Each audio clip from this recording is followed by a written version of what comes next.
ассалому алейкум мухлисони ММА.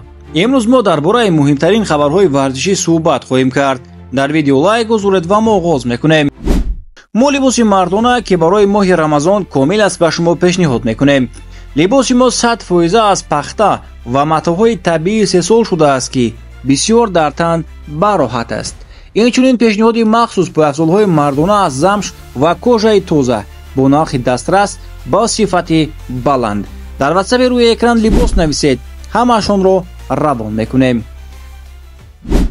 аллакай фарду дар мусобиқаи S184 се варзишгар аз Тоҷикистон маҳорати ҷангии худро нишон хоҳанд дод. дар ин видео мо шуморо бо ин варзишгарон шинос мекунем ва мегӯем ки аз рақобатҳояшон чӣ интизорӣ дорем. дар турнири S184 Беҳрӯз Зуҳуров, Искандар Мамадалиев ва Ҳафиз Сакибеков иштирок мекунанд.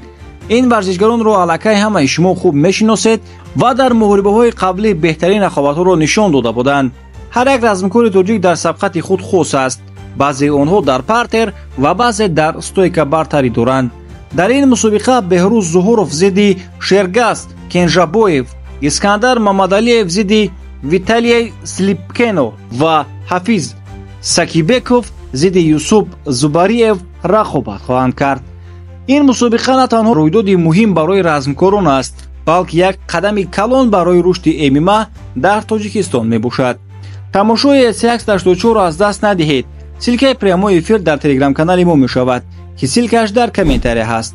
мо бовар дорем ки муҳорибони мо натиҷаҳои аъло нишон медиҳанд ва қувваву маҳорати тоҷиконаи худро нишон медиҳанд.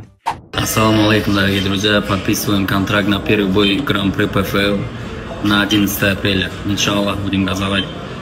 лигаи PFL рӯйхати иштирокчиёни Гран-приро эълон кард ки дар дивизиони вазни сабук варзишгари тоҷик Сарвар Ҳамидов низ ширкат хоҳад кард. ҳамагӣ 8 варзишгар дар ин мусобиқа иштирок хоҳанд кард. дар марҳилаи якчорфинал Леандро Иго 23-6, Сарвар Ҳамидов 16-0, Али Талеб 12-1, Магомед Магомедов 24, Қасум Қасымов 16-1, Джек Хедли 11-4, Киаран Кларк 10-0 ва Зебензуй Руис 12-3 иштирок мекунанд. аввалин рақобати Ҳамидов 12 апрел бар зидди варзишгари бритониёӣ Джек Хедли дар Орландо баргузор хоҳад шуд. дар ҳолати пирӯз шудан дар гран-при варзишгарон ғайр аз камарбанди қаҳрамонӣ боз мукофоти пулӣ бо миқдори $500,000 қадрдонӣ карда мешаванд.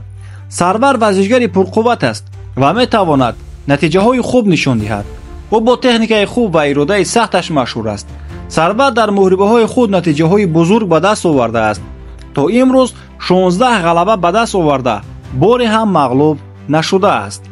22 июни соли 2024 Сарвар бо Марсели Алвес Бразилия дар мусобиқаи Беллатор дар Дублин муҳориба кард ва бо қарори доварон ғолиб гардид.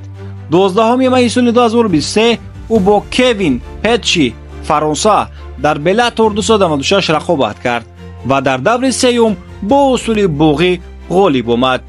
29 октябри соли 2022 Сарвар бо Жозе Мария Томе Бразилия дар Беллатор 287 муҳориба кард ва ӯро дар даври аввал бо нокаути техникӣ мағлуб намуд. барои гирифтани хабарҳои муҳим аз ҷаҳони ММА ба канали мо обуна шавед ва лайку комментарияро фаромӯш накунед. хайр азизон, то наздиктарин дидор, шоду пирӯз бимонед.